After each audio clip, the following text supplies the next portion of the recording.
Dan sekarang kita lagi di Karsa kelima, yaitu Kawan Berbagi Cipta dan Rasa. Dan kali ini kita bakal ngobrol-ngobrol bareng dengan seorang yang kece banget, yaitu Mbak Desi. Yuk kita lihat.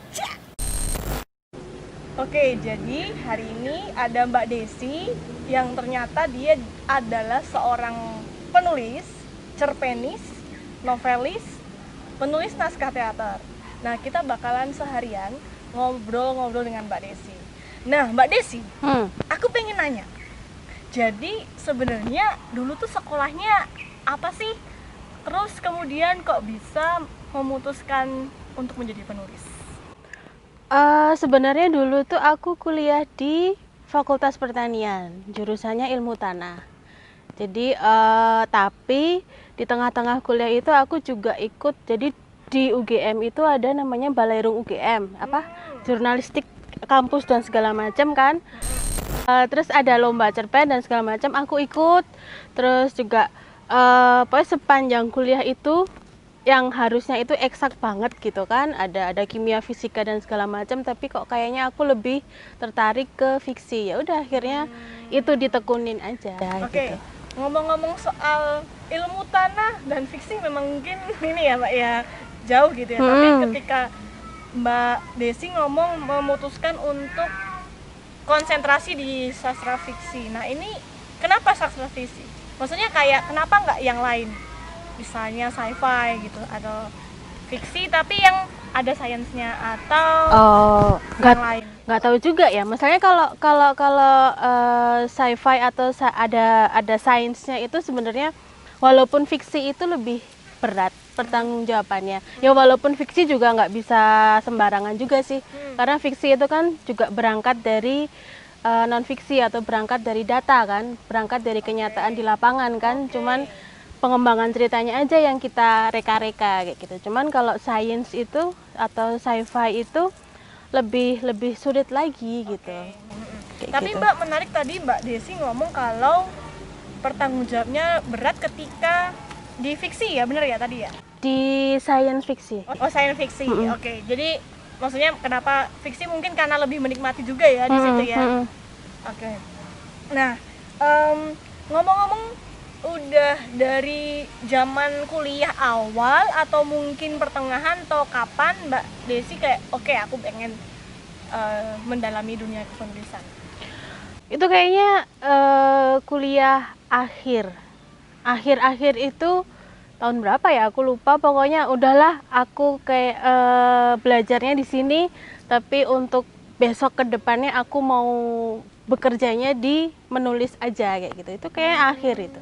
Oke. Berarti sebuah keputusan yang ternyata nggak gampang ya. Maksudnya kan atau itu mudah buat Mbak Desi ketika memutuskan untuk jadi penulis? Oke, jadi keputusannya sih mudah ya, gampang ya. Cuman reaksi orang-orang kayak dan keluarga dan segala macam itu yang susah kan. Kalau ambil keputusan sih, keputusan itu kan kembali ke kita kan. Maksudnya mau ambil apa, mau tanggung jawabnya gimana, itu kan sebenarnya ke kita aja gitu. Cuman kemudian reaksi keluarga, terus juga aku kan dari Madiun, maksudnya di sana dunia seni itu nggak begitu ini banget kan. Jadi yang kayak penulis tuh apa sih, kerjanya di kantor ya kayak gitu. Terus di penerbitan mana, jadi maksudnya penulis tuh bayangan mereka kan harus masuk kantor gitu. Nah itu yang sebenarnya agak-agak susah menjelaskannya itu kayak gitu. Betul. Oke. Berarti ada nggak sih kayak faktor-faktor tertentu yang kemudian Mbak Desi cukup terpengaruh dalam memutuskan akhir bahwa oke, aku pengen jadi penulis? Ada nggak? Apa ya? Mungkin ya, maksudnya aku ini karena udah lama banget, sorry, jadi agak lupa. Jadi sebelum memutuskan itu aku dulu pernah bukan bergabung sih, jadi dulu pernah mendapat beasiswa aktor studio di teater Garasi kayak gitu. Itu zaman kuliah bukan? Atau di luar? Di luar itu tahun 2006 kalau nggak 2007. Maksudnya ya selama setahun 2 tahun itu kan temenannya dengan Seniman dan segala macam gitu kan, dan paling nggak jadi agak tahu kalau aku nulis atau kalau aku nggak kerja di kantor kayak gini loh gitu, ada sedikit pandangan di situ. Dan kebetulan setelah waktu bergabung itu novel pertamaku terbit, jadi apa tuh Mbak judulnya? Kutemukan engkau di setiap Ada di tahajudku. sini nggak? Gak ada, itu Aduh, bukunya di sayang rumah banget. di arsip di Madiun. Oke. Jadi ya udah akhirnya ya udahlah di sini aja gitu. Jadi buku pertama keluar juga ada proses di teater Garasi, ya udah kayaknya nyambung kan, terus ya itu yang bikin oke lah aku dinulis aja kayak gitu. Oke. Dan dari situlah muncul novel-novel berikutnya gitu ya.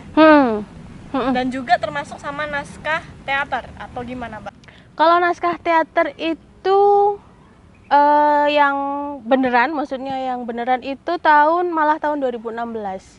Kok beneran? Jadi Yang sebelumnya nggak beneran, Mbak? sebelumnya ya nggak bisa dianggap, ya jangan dianggap lah. Mungkin masih draft gitu ya? Ya, Belum bukan selesai, sih. atau gimana, Mbak? Cuman ya nggak usah ya pokoknya gitu-gitulah. Pokoknya yang serius, yang maksudku ada proses kreatif yang ya dari sutradara, dari aktor dan segala macam itu malah 2016. Jadi dianggap aja nulis naskah teaternya 2016. Oke. Nah, selama menulis, jadi Mbak Desi ini muncul inspirasinya dari mana sih? Dari mana aja? Mana aja tuh mana aja. dari sebenarnya dari proses, dari jalan, maksudnya dari jalan itu perjalanan ya, maksudnya kalau aku pulang ke Madiun naik kereta, terus ngobrol sama orang dan segala macam, juga dari baca gitu, dari diskusi, dari dicurhatin gitu. Nah sebenarnya sih paling banyak itu dari curhatan. Oh. Cuman kan Jadi Mbak Desi ini ya, banyak temen yang curhat sama Mbak Desi gitu ya? ya begitulah. Oh, bisa nih jadi calon. Boleh ntar per jamnya ada taruh. Oke, baik. Nggak maksudnya kalau curhat kan itu sebenarnya masih mentah banget kan. Itu orang kan mengira kisah hidupku itu dramatis banget loh, tolong ditulis. Itu sebenarnya nggak bisa langsung ditulis, cuman dari masalah utamanya itu yang aku dengar dari curhatan itu bisa dikembangin jadi cerita gitu. Jadi sebenarnya dari mana aja gitu. Jadi lebih apa ya, ketika ada waktu kosong pun bisa jadi inspirasi itu datang. Bahkan dari yang di cerpen Kompas ini kan 2018 tuh sebenarnya dari status Facebooknya temanku di Prancis, di Paris, Prancis. Jadi dia cerita, terus kemudian tentang keluarga dan segala macam, terus ya udah aku gabung dengan hal yang aku tahu gitu, terus aku jadiin fiksi kayak gitu. Tapi Mbak Desi juga sering baca buku nggak sih gitu? Karena kadang-kadang kan input juga dapat ketika ini kan baca buku kan. Sering ya? Iya sering. Dalam setahun ada berapa buku Mbak? Kalau dihitung aku nggak ngitung ya, cuman kalau di Goodreads itu kan ada challenge. Jadi dalam setahun kita Goodreads. Goodreads. Jadi itu website untuk penulis dan pembaca, tapi kebanyakan pembaca. Goodreads itu jadi biasanya ada challenge setahun bisa 100 kayak gitu. Nah, itu yang mungkin ya 60, 80 kayak gitu. Cuman aku nggak rajin ngupdate sih, cuman pokoknya selesai ya udah selesai. Dan itu bebas ya bukunya ya, maksudnya kayak nggak harus yang ditargetkan sama Goodreads. Enggak. Itu sebenarnya kan lebih ke kita ngukur ya itu sih, untuk tahu jumlah baca. Udah berapa buku sih yang dibaca kayak Tapi gitu. Ini menarik banget Mbak, karena sekarang kan isunya anak-anak muda yang sekarang kan kayak jarang baca, terus kayak lebih ke gadget daripada di buku. Jadi kayak mungkin nanti teman-teman bisa juga coba gitu ya di aplikasi itu. Sebenarnya bukan, kalau aku ngelihat ya, sebenarnya bukan jarang baca dan lebih ke mainan, ke gadget, enggak sih. Tapi mereka baca loh. Cuman bukan fisik, bukan buku fisik, tapi lebih ke aplikasi. Jadi kayak Wattpad, kayak Storyal, itu banyak loh yang muda. Jadi kita kan ngelihatnya kalau gini kan, kalau nggak mainan apa gitu kan, medsosan dan segala macam, tapi sebenarnya enggak kok. Gitu. Bahkan sebenarnya nggak anak muda pun sekarang kan, sebelum pandemi pun, kalau setauku itu juga buku-buku online tuh udah banyak. Terus kemudian ada perpustakaan Ipusnas juga ada. Jadi itu aplikasi dari Perpustakaan Nasional di Jakarta, dan itu menyediakan buku gitu. Tapi harus online juga gitu. Nah, sebenarnya ya baca, aku agak nggak setuju kalau anak muda sekarang nggak gitu banyak baca kok. Meskipun baca status orang itu termasuk membaca juga ya? Ya, ya enggak sih. Ini mau baca apa dulu? Maksudnya Oke, gini, iya, iya, maksudku iya, iya. membaca sebuah cerita utuh itu kalau sekarang gitu, ya 5 tahun terakhir, 3 tahun terakhir tuh nggak harus fisik Oke, kalau aku ya. oke. Jadi kalau di kereta lihat orang bawa HP, ih mainan medsos enggak sih? Aku positif thinking dia baca, bisa aja berita online dan segala macam Iya, kayak gitu. oke. Aku bukan pernah sih, emang ngepoin IG-nya Mbak Desi, terus ngeliat bahwa Mbak Desi ini ternyata karyanya pernah difilmkan gitu ya, beberapa kali kalau nggak salah ya, betul? Mm-mm.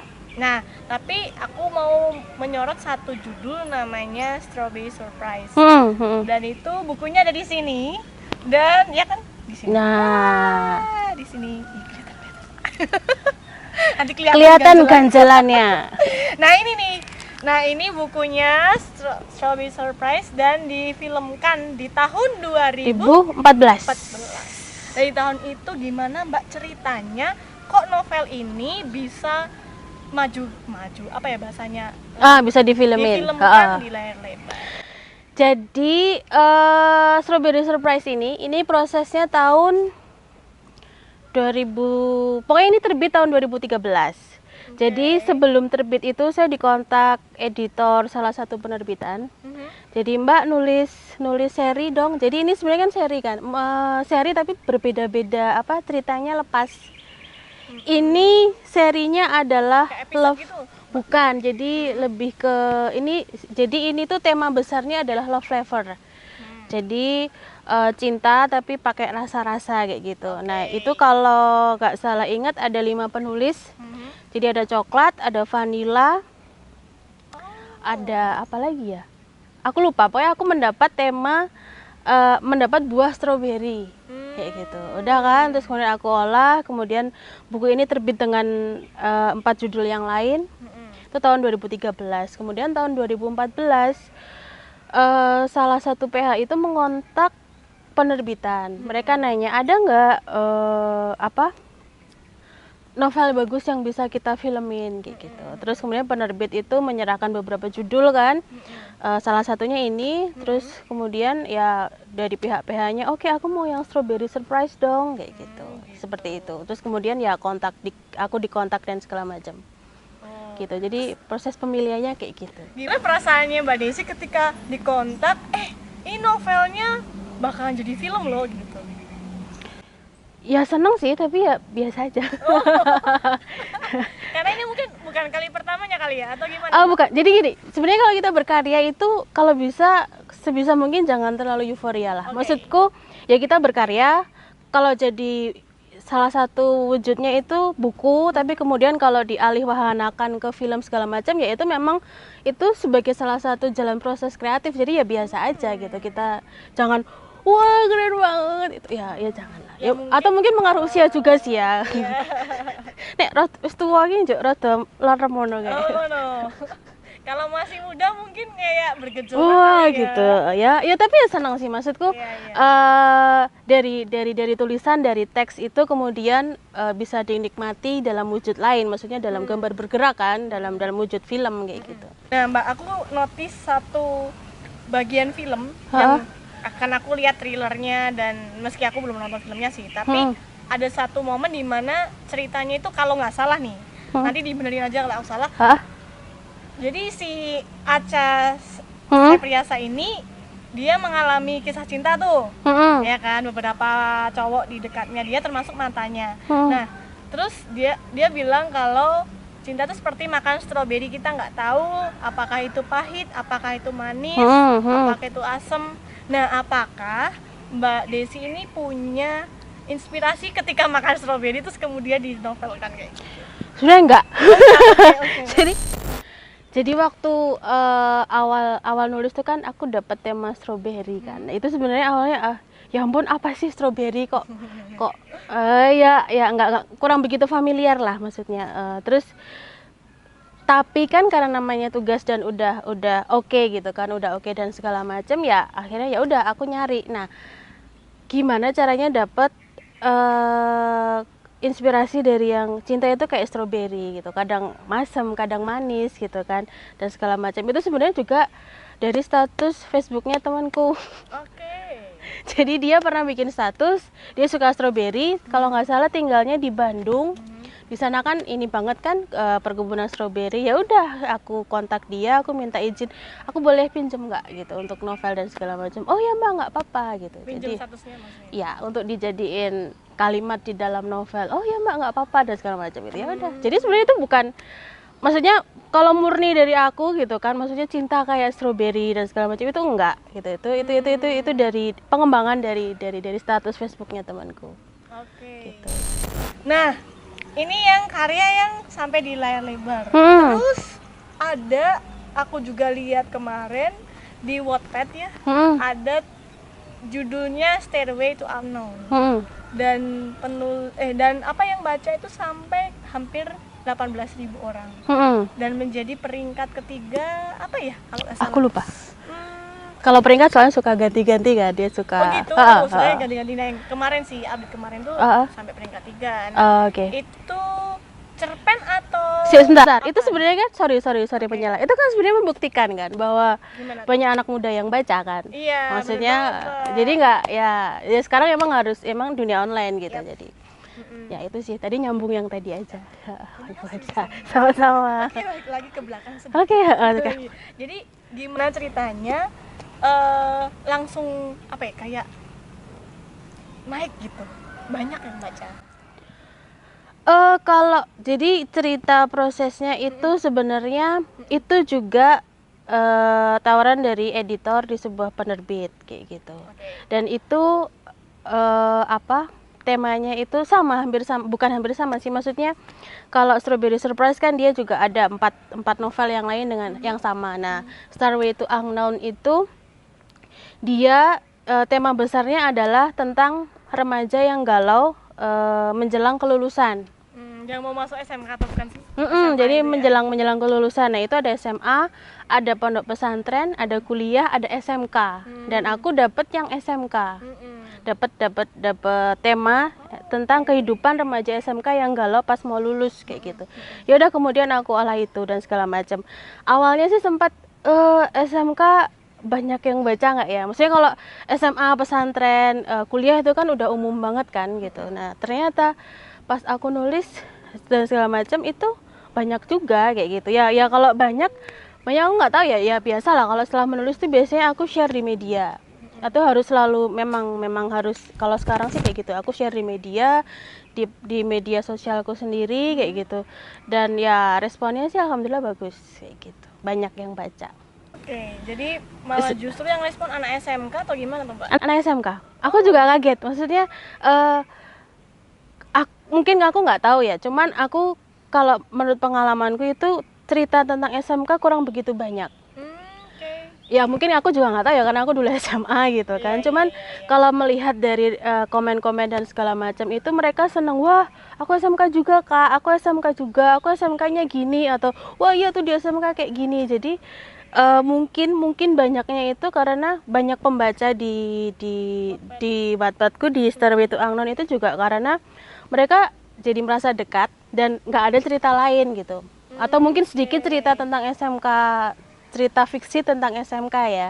Jadi mereka senang kayak nemu, wah ternyata ada juga yang ngangkat tema SMK. Mungkin loh ya. Gitu. Jadi bahkan pembaca pun merasa bahwa perasaan mereka terwakili oleh tulisannya Mbak Desi gitu ya. Makanya mereka kayak banyak komen, ih sama kak, aku ih babak belurnya sama, ih capeknya sama ya. Menarik. Iya. Jadi kemudian ini ya, tulisan, maksudnya karya dalam bentuk tulisan pun rupanya bisa membuat orang kayak, ya aku di posisi ini nih gitu. Memang harus gitu. Oh gitu. Sebaiknya sih begitu. Sebaiknya sih gitu. Apalagi fiksi ya. Jadi sebenarnya fiksi itu walaupun rekaan itu sebenarnya kan rekaan di penulisnya. Maksudnya kita mengarang, kita mengada-ngada gitu, kita mereka-reka. Tapi sebisa mungkin harus dekat dengan pembaca. Dekat itu ya dekat. Oh, ini kok aku banget sih kisahnya. Oh, ini kok sedihnya sama kayak aku. Jadi kayak merasa terwakili itu loh. Jadi ketika mereka selesai membaca itu jadi kayak punya teman kayak gitu. Ternyata nggak cuma aku yang kayak gini Berarti gitu. jangan-jangan penulis itu sebaiknya punya skill untuk kepo juga ya? Atau gimana Mbak? Aku tuh nggak kepo Mbak orangnya. Oh gitu. Atau riset harus kayak ada sense of Nggak, iya harus rasa kepo. untuk Iya, iya. Harus meneliti kepo. gitu. Riset tentu iya ya. Riset tentu iya. Maksudku sekarang kalau temanya SMK gitu, sementara aku dulu SMA, bahkan jurusan IPA, kemudian kuliah juga eksak gitu, kemudian dikasih tema SMK, dan kebetulan aku mengambil jurusan akademi perhotelan. Oke. Itu kan sangat jauh banget kan dengan jurusanku. Nah, kalau aku nggak riset gimana dong gitu. Aku harus menulis apa gitu. Dan nggak mungkin dong mengada-ngada gitu. Kalau mengada-ngada pembaca juga pasti kok gitu Kak, aku nggak gitu deh gitu. Itu kan akhirnya menjauhkan sebuah tulisan dengan pembaca kan, bukan mendekatkan kan. Nah, Aku gitu. dapat satu poin berarti bahwa meskipun kita menulis maksudnya sebuah fiksi bukan, dan itu memang rekaan, bukan berarti kayak 100% semuanya rekaan, tapi juga melihat dari sisi keberpihakan si pembaca. Gitu ya. Ya karena kalau aku ya, aku menulis untuk pembaca sih. Kalau bisa aja sih nggak harus berpihak dengan pembaca juga nggak apa-apa, tapi ya berpihak untuk penulis, tapi ya itu berarti menulis untuk dirinya sendiri kayak gitu. Itu tulisan apa sih? Kalau Blibet apa sih, naskah toilet ya, naskah teater toilet atau apa, itu maksudnya untuk diri sendiri, memang bukan untuk dibagikan ke orang lain gitu. Tapi memang kecenderungan Mbak Desi seneng lebih ke pembacanya ya daripada tulis sendiri. Ya karena diterbitkan. Oke. Gitu. Karena ini pekerjaan ya, maksudnya menulis ini pekerjaan. Yang maksudku ya sama seperti orang bekerja di kantor atau di pelayanan, mereka melakukan sesuatu untuk mendapatkan feedback dan segala macam gitu kan. Ya aku juga seperti itu gitu, bahwa menulis itu sudah bukan lagi hobi yang ketika tidak diterbitkan nggak apa-apa, ketika tidak dimuat nggak apa-apa. Aku udah nggak bisa kayak gitu. Aku sudah tidak di level itu, tapi memang ya aku harus menghasilkan karya gitu, harus mengeluarkan sesuatu kayak gitu. Yap. Oke. Nah terus Mbak, selain naskah-naskah dan karyanya ini diterbitkan atau difilmkan ke dalam layar lebar atau mungkin dalam FTV. Nah, yang FTV ini gimana Mbak? Boleh nggak cerita sedikit karya mana yang diterbitkan di FTV? Lalu gimana prosesnya? Apakah sama dengan Strawberry Surprise juga? Kayak sama aku itu tahun 2010 apa 2008. Aku lupa itu tahun berapa. Itu justru malah setelah novel terbit.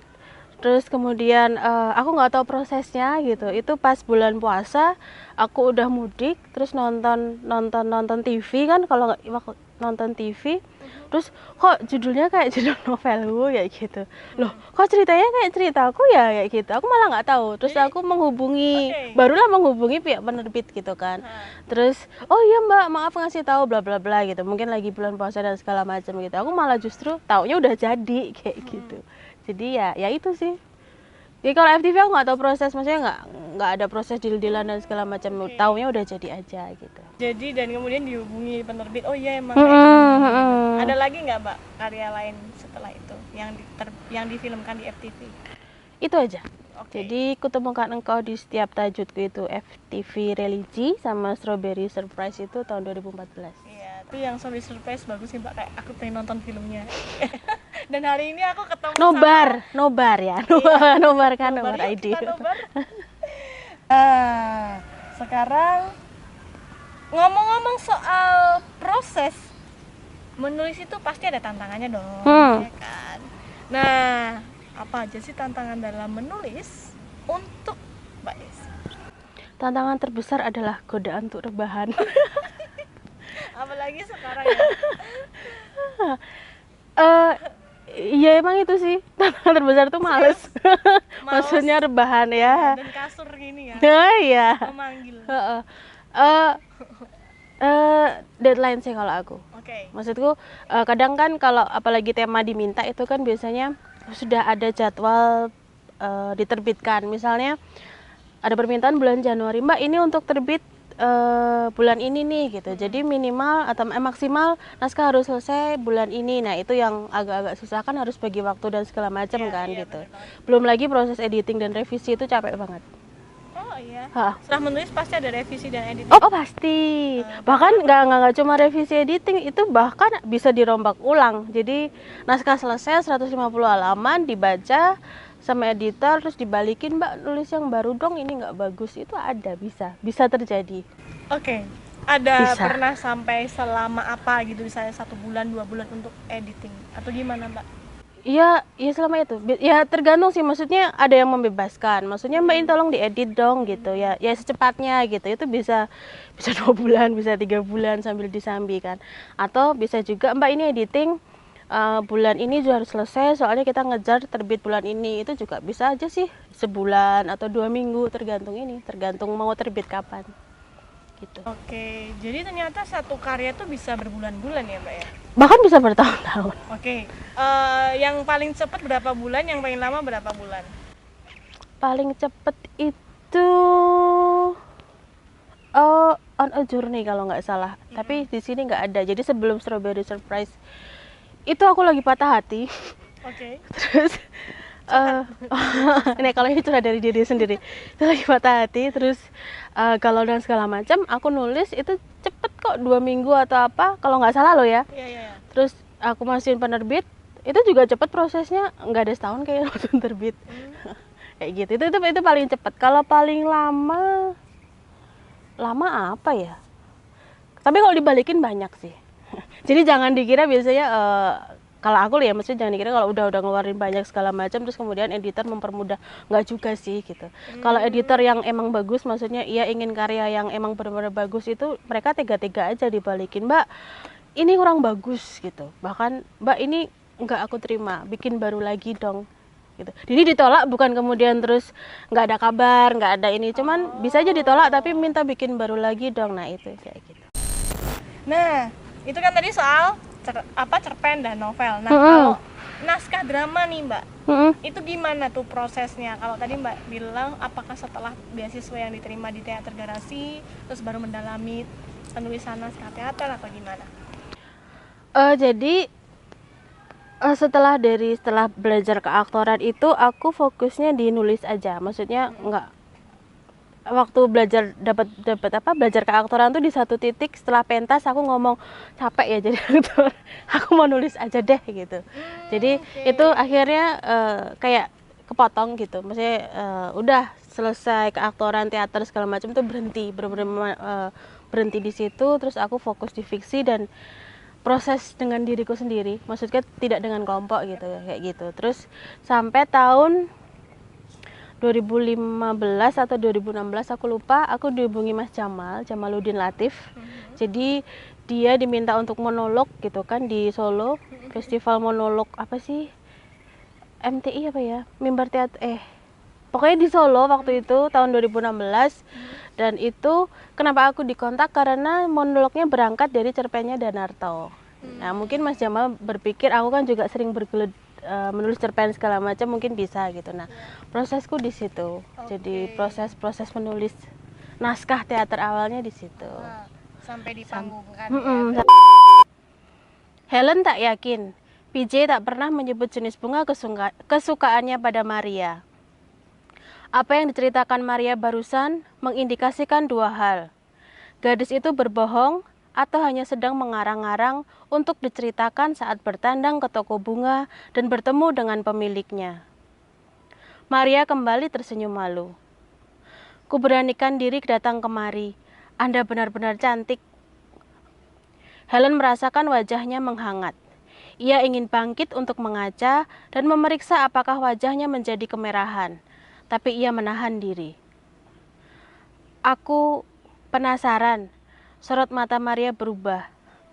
Apakah Anda juga terasa wangi saat kucium? Helen diam sejenak sebelum kemudian ia tertawa. Maria menatap bingung.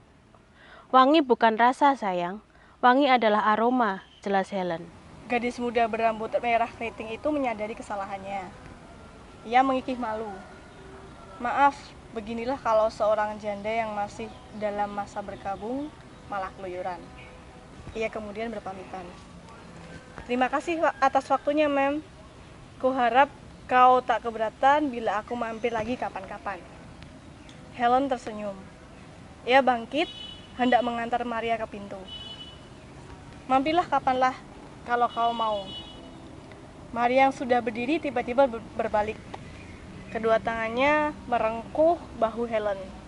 Bibirnya yang merah muda dan kenyal mengecup bibir Helen. Mereka berciuman, lidah mereka bersentuhan. Begitu ringan, begitu tanpa paksaan. Maria menarik kepalanya ke belakang dengan lembut. Anda terasa manis, Mem. Ada sedikit kecut. Anda mencampur lemon dalam teh Anda. Ya kan? Aku suka. Wajah Helen kembali meruap hangat. Maria kembali berpamitan. Au revoir. Bel di pintu toko berkelinting. Au revoir. Balas Helen lirih. Jari tangannya menelusuri bibirnya, merasakan kembali betapa lembut ciuman Maria di sana.